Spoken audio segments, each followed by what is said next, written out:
Coach, last regular season game of the year, and it all really comes down to the game against Southwestern, as long as some other things fall into place. Just tell me a little bit about how, one, you guys have come on strong late. Talk a little bit about that, and then that going into the game against Southwestern in what feels like a must-win situation. Well, it is a must-win for us in terms of being in control of our own postseason. If we don't win, then we're waiting on some other things to happen. So for us, we definitely want to win. That way we don't have to sweat it out. We don't have to look at anything else.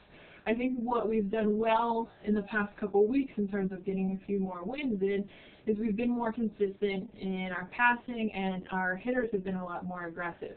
Even though we lost on Monday night to Pitt State, especially in the second set, I thought we were playing really aggressively. There was no tentativeness to what we were doing. So that's really helped them get a little bit more confidence than you would expect out of a season that we've had. What have you seen out of Southwestern as you looked ahead? I mean, you played them this year at their place. What do you see that you can do to pick up that win? Well, I think we need to attack their defense intelligently. They run a different type of defense that leaves different areas vulnerable, so we need to make sure that we're being smart when we go up to swing and attacking those areas.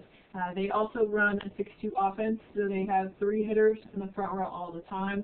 So we don't have to worry as much about a setter being offensive that we actually use on our side. So that'll help us out with the blocking and being able to be a little bit more in system and not worrying about plays and crossings and things like that.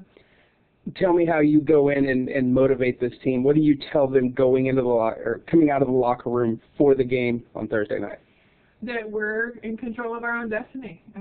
Even though it has not been the season that we would have hoped for or that we were expecting, we still have a chance to be in control and get to the postseason, which is always a goal of ours. Every athlete in the beginning of the year when we talked about their goals talked about postseason. So this is a chance for them to take everything that we've learned and really apply it right now, so that way we can go and head out to CSU next weekend and see what we can do in the tournament.